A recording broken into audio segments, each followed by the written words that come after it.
like the pepper bird that sings each morning announcing the dawn of another day, so are the new awakening activities and interests. As we celebrate yet another birth anniversary since the passing 48 years ago of William Vecanera Shedrack Tubman on July 23, 1971, we explore in this documentary the stewardship and legacy of a man known today as the father of the modern state, Liberia. Hello and welcome. I'm Ledgerhood Rennie. Better and greater educational, health and sanitation.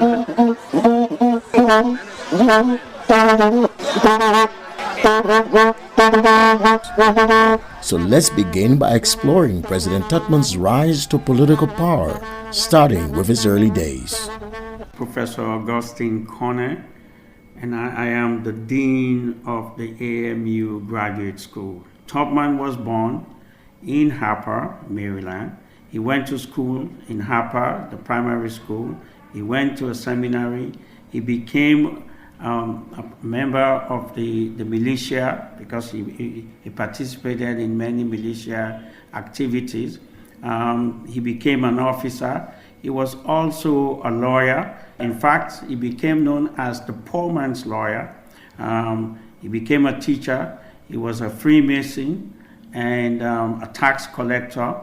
But then, in 1917, he joined the True Whig Party, which was the dominant party in Liberia. And then he started his political career. Dr. Roosevelt GJJ, Deputy Vice President for Academic Affairs at the Cotton University Graduate School. Tubman was self-taught in many ways. He learned by himself because he did not have the taste of higher education. And the story goes that when C.D.B. King became his carrier, when he heard him speaking at a Masonic craft program, he was so articulate and cogent with his language, enunciations and pronunciations and what have you, that he fell in love with him naturally and decided that he would work, to get him through the system. That's how, in fact, he got elected in his first political capacity as senator from Maryland. And throughout the period, his wisdom and vision in whatever he did helped to propel him, through the channels in the political system in Liberia, even though he didn't have the likeness of what was referred to them as the Monrovia boys. Because when he came to Monrovia, he was from the hinterland from Maryland. Professor Amos Sawyer. Tubman, as you know, was the 19th president, but the first elected president to have come outside of the Monrovia-Grand Bassa axis. Most of the presidents who were born in Liberia had either come from Montserrado County or from Grand Bassa County. Tubman was selected through the two parties' own machinery, largely under influence of his predecessor, President Edwin J. Barclay. And so essentially he was as if an outsider to the Monrovia establishment. And I think that was one of the characteristics of his own presidency. Tubman felt that he needed to get close to Barclay. James C. Dennis Sr., founding member of the Press Union of Liberia, third president of the Press Union of Liberia. Tubman used to visit Barclay regularly. Barclay was a man that played the piano, read a lot, and Tubman just sat back and just, clapped when he played the music, and Barclay took a likeness to Tubman. And when the time came that Barclay decided that he needed to find a successor, who else would he look up to when the other guys, bigger shots, were people who were independent and didn't care to move and come around Barclay and all that stuff. And so Barclay played politics and got Tubman to succeed him. With the world still reeling from 2 world wars at the time, Tubman inherited a primitive and infantile state in all its structures and forms. but he was prepared to face the daunting task of setting a foundation upon which a modern state would sprout. So I'm here on Capitol Hill, the center of political and legal authority of the modern state Liberia. This is so because Capitol Hill plays host to the three branches of the Liberian state, which has a republican form of government. This hill has had its significance in the governance of the country since the 1960s, when President William Tubman began the transformation of the primitive republic to a modern one. I'm on the sidewalks of the grounds of the Executive Mansion, the official office and home of the Liberian presidency, representing the second branch of the republic. Dedicated in 1964 by President Tubman, it stands tall on the south beach of Monrovia, overlooking the Atlantic Ocean. Immediately across the road from the Executive Mansion is the home of the legislature of the republic, built also in the 1960s. The Capitol building, as it is commonly known, hosts a bicameral legislature, the Senate with 30 members, and House of Representatives with 73 members to date. At the legislature, most laws of the republic are enacted. Adjacent the legislature is the third branch of the government known as the judiciary. Its towering edifice signifies the judicial authority of the state, with the offices of the highest court of the land, the Supreme Court of Liberia, and other subordinate courts situated there. All these structures humanize the extraordinary vision of a leader who is today known as the architect of the modern state Liberia. The Liberia we know today is not the Liberia that was there in the 40s. Many of these concession agreements that came, they came with Tubman. Yes, they have Firestone, but Firestone was nothing when Tubman came in. He's Professor Dr. Elliot Wilson, President William V. S. Tubman University. Tubman had to renegotiate to strengthen those agreements. Tubman had to renegotiate agreements, the terms of agreements, so the people of Liberia could benefit from these concession agreements. Lamco, all those companies you see, they started during his time. And before that, what was Liberia? It's just, one globe, one nothing. It's Monrovia, that's what it was. Liberia was Monrovia. Nobody knew anything here, and it was one big mess. There were no divisions, there were no this. So the Liberia we know started with President Tubman. Liberia's iron ore was very attractive. And Tubman was able to cash in on this new demand for both iron ore and rubber, both of which Liberia had plenty of.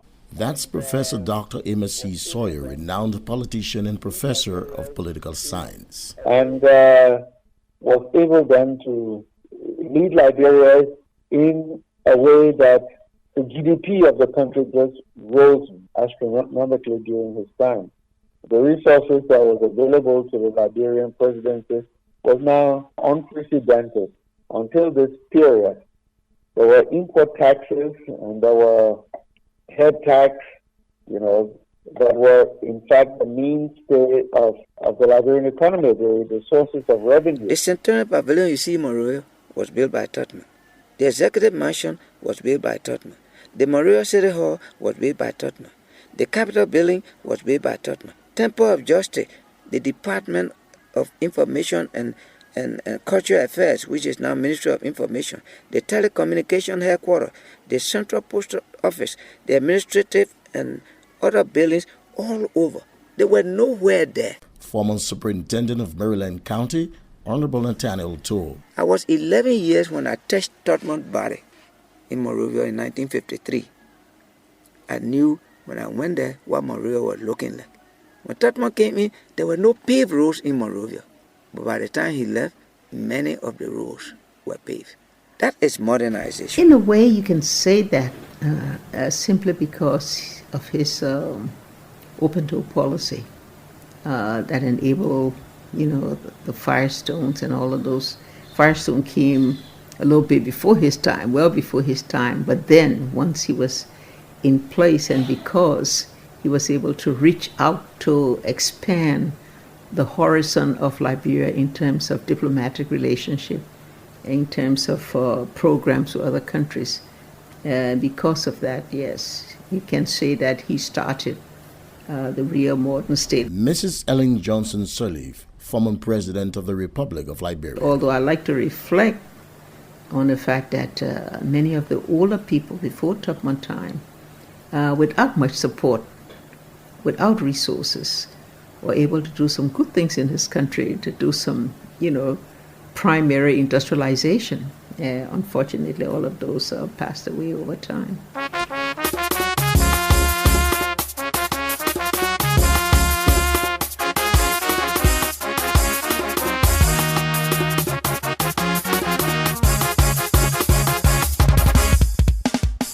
Known as the People's Man, Tubman made it a habit to maintain his common touch and was affectionately called VAT by his peers who revered and loved him. Perhaps the most loved president since the founding of the nation state. Tubman had one policy that no other president had had since he died.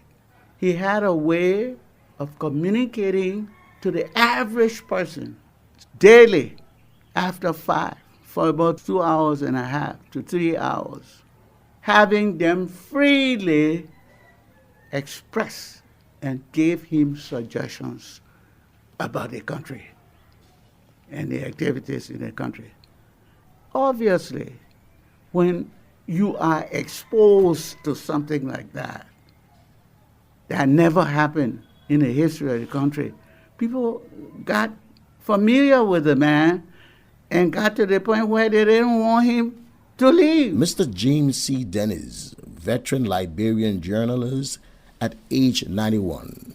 Tubman was so well liked in this country that before four-year term ended, he was being nominated to succeed himself. The president was affable, accessible, somebody who was very easy to interact and to meet with people in all walks of life, all places of the country. And so he always reached down to people, particularly people in the rural areas. I know that there were many times he would hold these meetings with chiefs, in other places.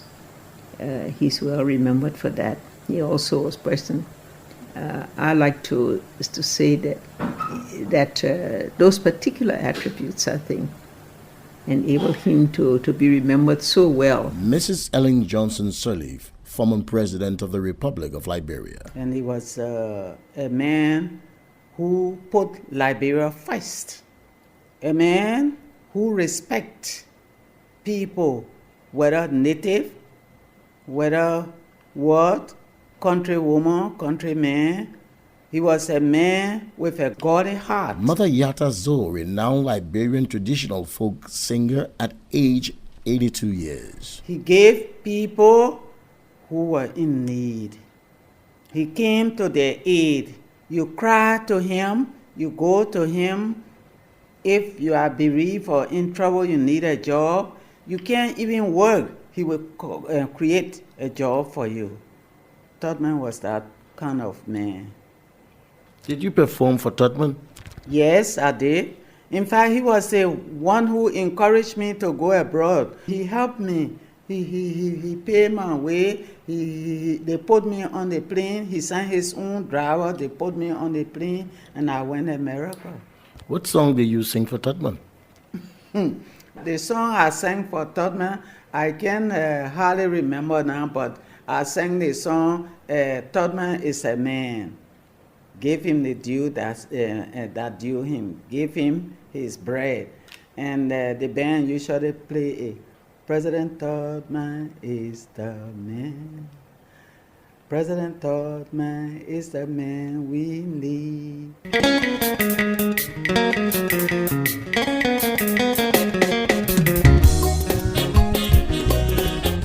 You're listening to an ELBC radio documentary commemorating the stewardship and legacy of Liberia's 19th president, William V. S. Tubman, as the nation observes yet another year of his birth anniversary posthumously. I'm Ledgerhood Rennie. Keep tuned.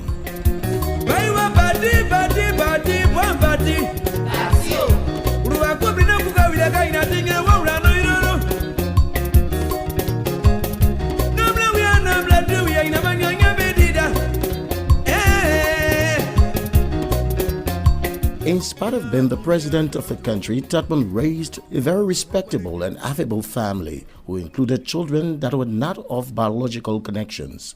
Perhaps learning from his parents Alexander and Elizabeth, who had migrated from the U.S. to settle in Harper, Maryland County in the 19th century. So I'm here this morning at the home of the son of the former President of the Republic, John Tubman.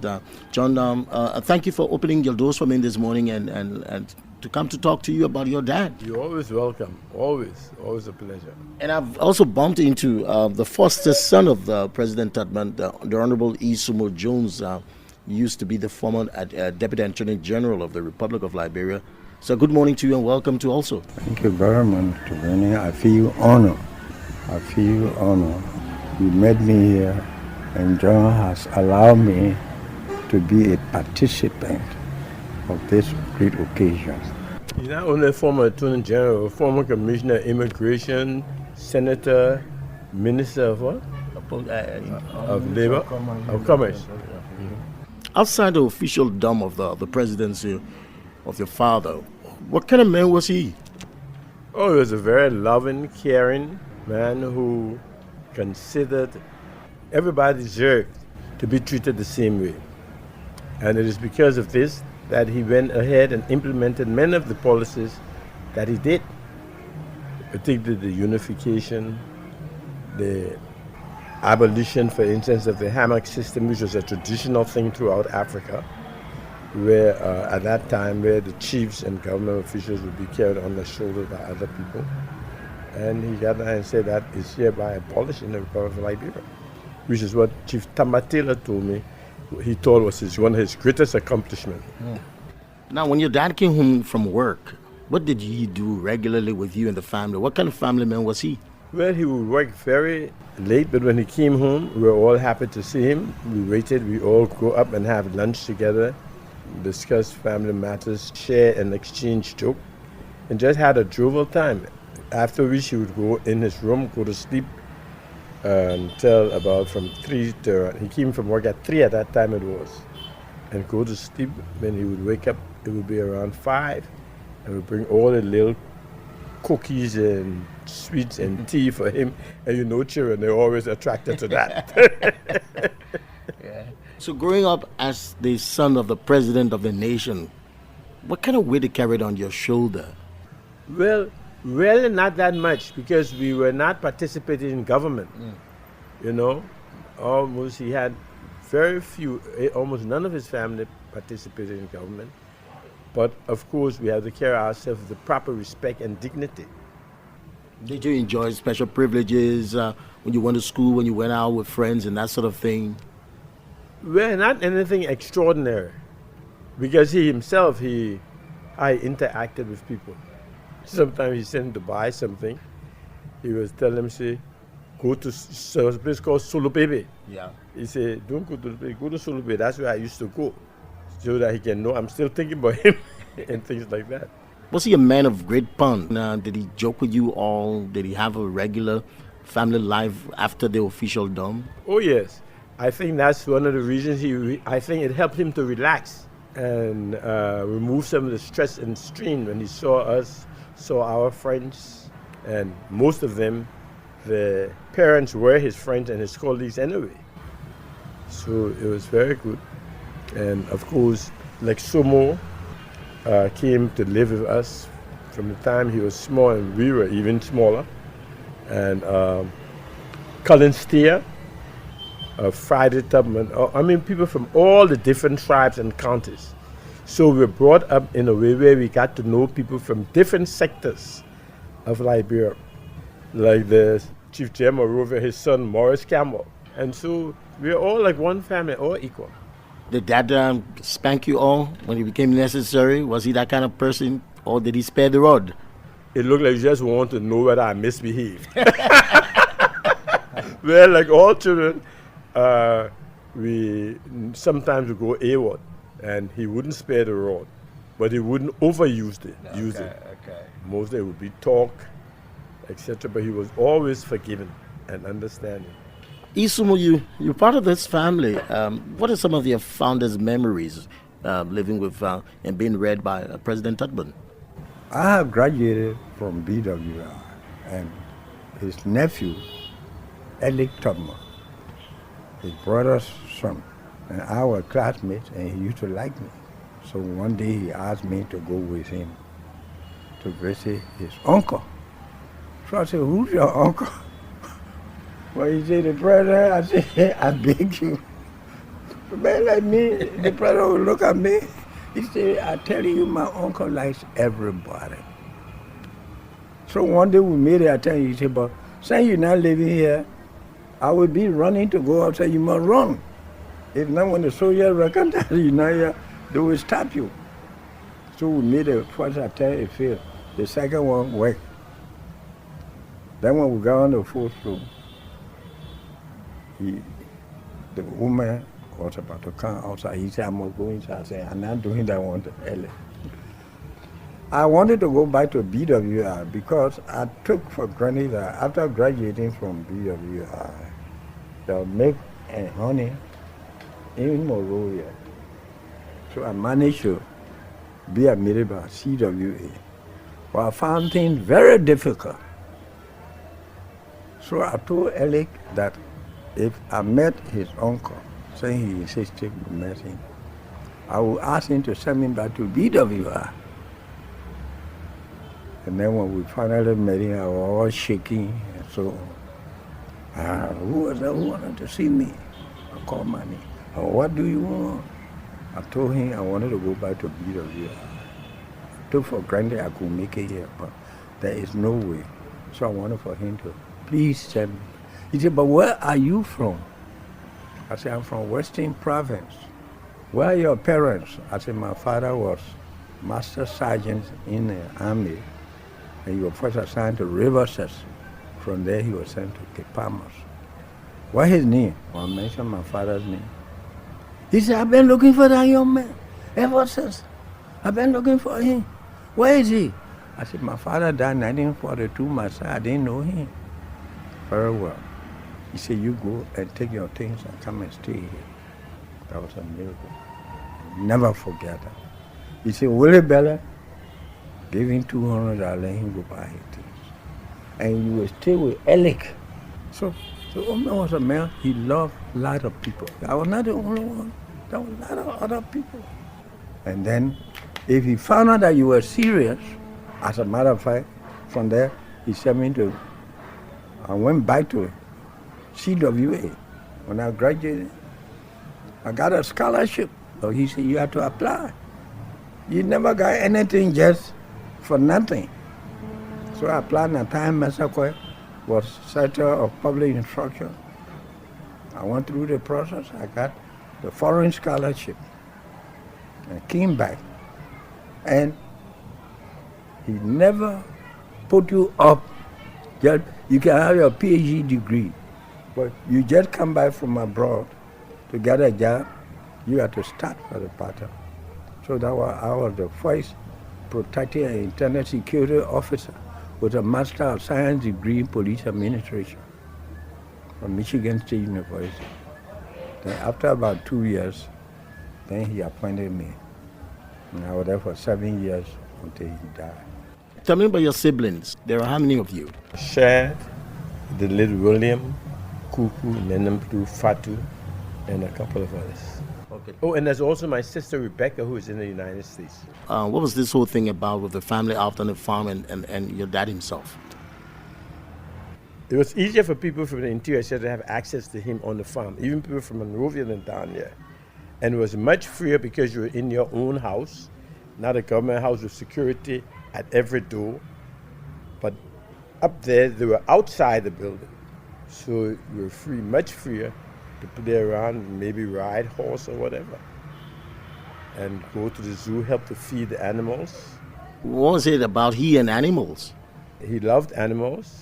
And many of these animals we had in Liberia, but people had not seen them, and Liberian people had not really been exposed to them. Like most of the people here, the only place they saw elephants were up in Toronto at that time. The lions were not native to Liberia, but he got some from Kenya, which came here, and it was the first time people saw lions. And with my siblings, we would carry our friends up with us. We would carry our friends, my sister would carry their friends, and we would all eat together, go down to the cuckoo's nest, where we would enjoy ourselves. There were swimming pools there and tennis courts. Oh. We lived at the bungalow before, but at that time I can't say much because I was too small. Okay. That's where he lived and became president. And then while the mansion was under construction, then he moved there afterwards. But of course the mansion had to be up to certain standards because foreign dignitaries and visitors, etc., would come to have to be at the highest standards that we could afford. In fact, it's the same mansion where the Queen visited when she came, where Nkrumah would come and he would live, and all the other presidents would come and live there. And it became kind of outdated, which necessitated the building of a new mansion, which was in keeping with the dignity of Liberia at that time, particularly since Tubman was like the Don of the African Diplomatic Corps, as he was called by Secretary.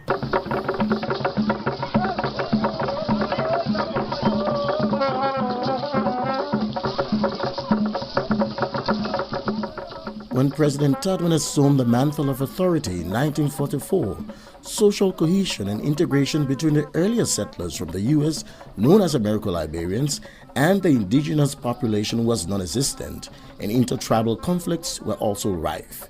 Liberia at that time was Monrovia and a few coastal counties. He then began to roll out his grandeur plan of national integration and unification. From the northern height of Vonjama to the eastern shores of the Kavala, and from the eastern peaks of Nimba to the western region Atlantic is where we are today, looking at this beautiful monument erected by Liberia's President William V.S. Tubman. With me today is Honorable Joseph K. Kaba, a former member of the 51st National Legislature, who also has vast knowledge on the erection of this historic monument in Lofa County. When this Unification monument was being dedicated, because it's been called Integration and Unification Policy, Tubman brought all the other ethnic groups into the Western Province, here in Vonjama.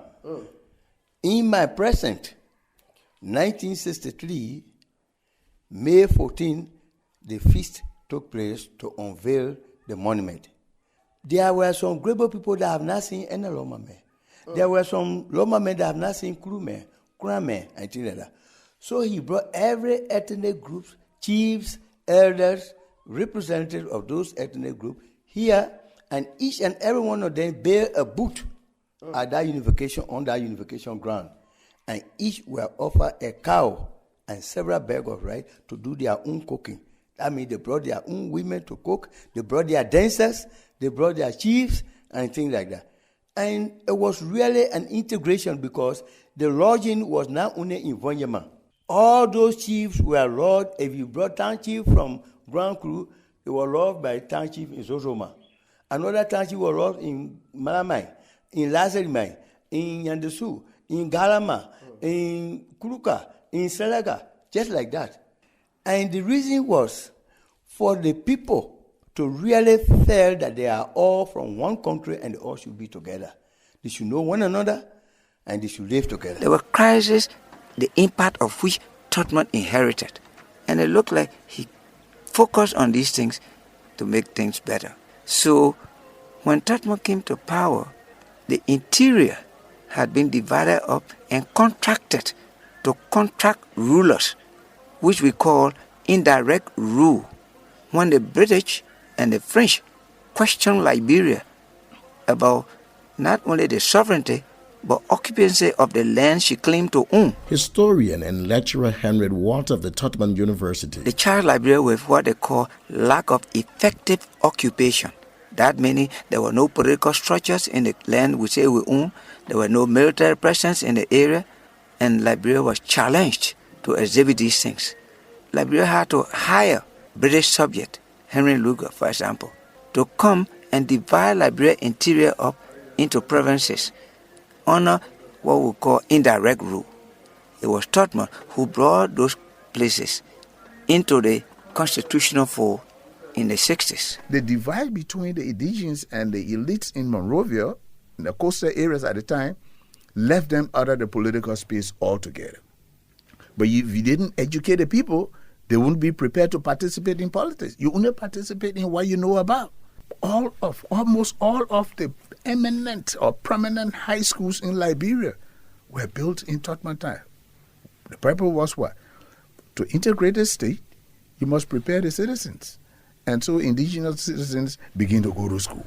Lecturer instructor Jerome N. Clark, Cottington University Grad School. The overwhelming number of students that went to school during Tubman time are those who were in position, who learned to state crafts to start to manage things until some of us, surface on planet Earth. Tubman's style of politics was not the best if compared to what is now known of today's democratic principles. He allowed for very little political dissent, free speech and press.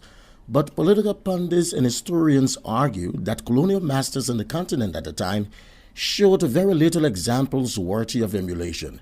He also came under criticism for his economic management of the huge revenue generated during the boom years in foreign direct investment in Liberia. Nobody's perfect, and Tubman was not perfect either. He institutionalized dependency through the PRO system. He also did not allow political development of this country. And so we couldn't get the kind of democracy that would involve many people participating in parties other than the Truby Party and allowing the freedoms of criticism. I think those were the things that one has to say.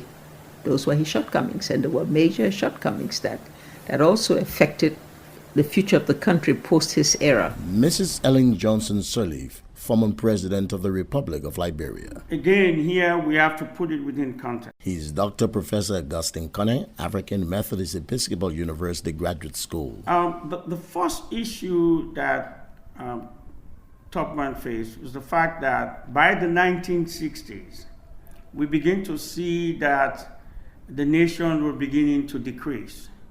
Why? Because the growth that was there did not translate to development for all Liberians. In fact, there was some work that was done, a book that was written by Robert Clover and others, talking about growth without development. And here they were looking at the various indices in terms of life expectancy, in terms of infant mortality, in terms of poverty, in terms of per capita income. When you look at all of this, many argue that it did not translate in terms of development. He didn't like to read stories in newspapers that condemn his policies or any act of his.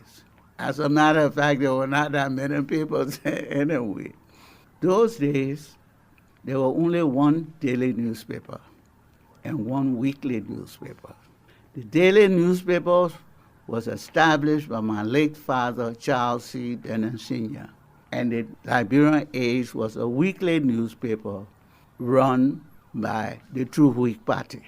Mr. James C. Dennis, veteran Liberian journalist at age 91. We had a journalist called Albert T. Poot, and he wrote many articles that Tubman did not like. He jailed editor Poot or journalist Poot, but he would jail him and he would release him. You put him in jail, and after a little while you would release him. And people got frightened.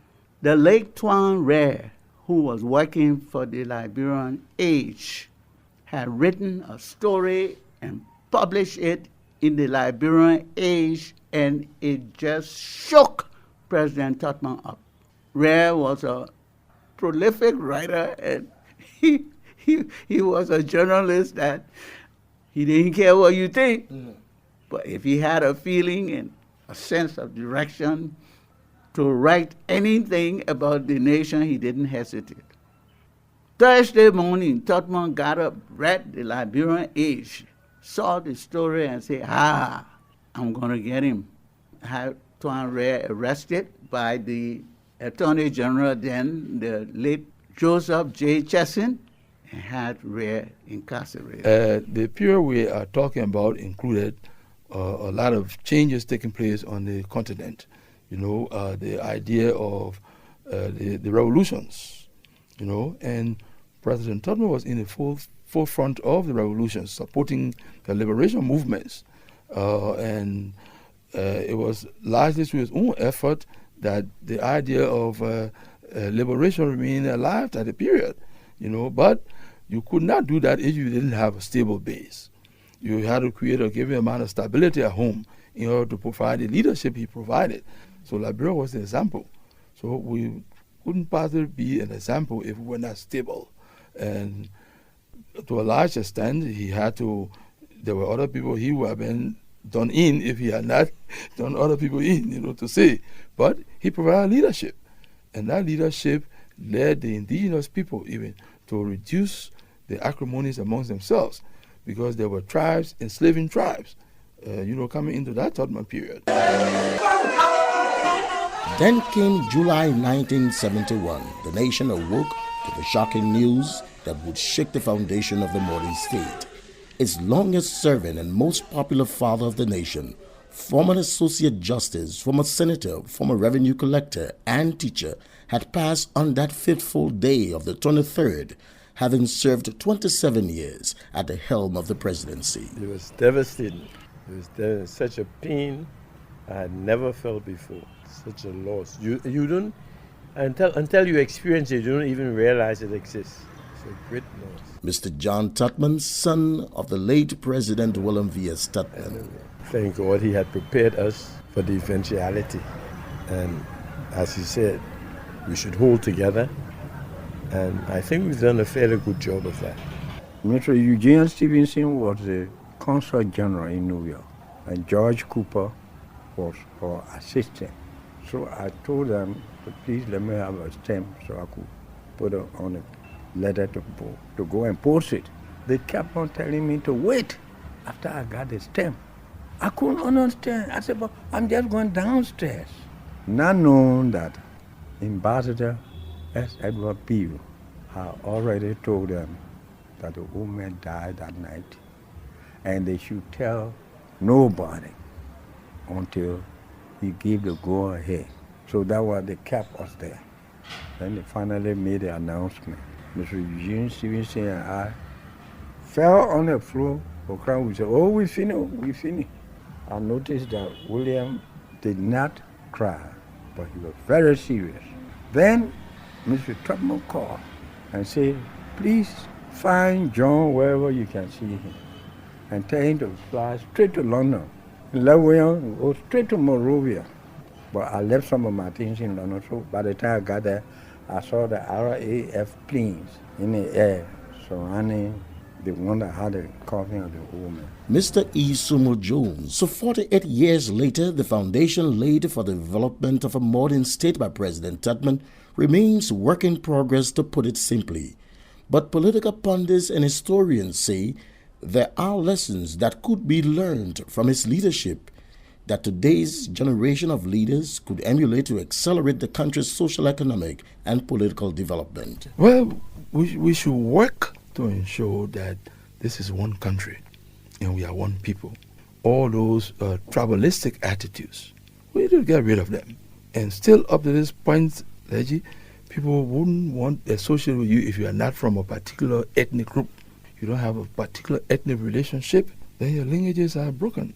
So we have to agree on a common space that we all can interlink and work for a common patrimony called the Republic of Liberia. Again, I'll come back to the fact that Tubman was open to everybody.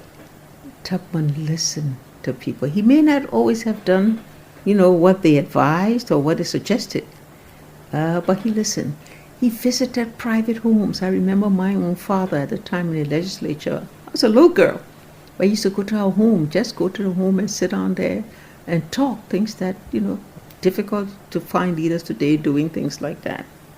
I hope the young people will look at his record, will read his story, and will follow some of this. Finally, John, as the nation celebrates yet another birth anniversary of your dad, what message will come from the grave for your dad? Remain united, remove things that tend to divide and diversify people, and see how this country can be moved forward through patriotism, lack of selfishness and corruption. This is the way to move forward. Thank you.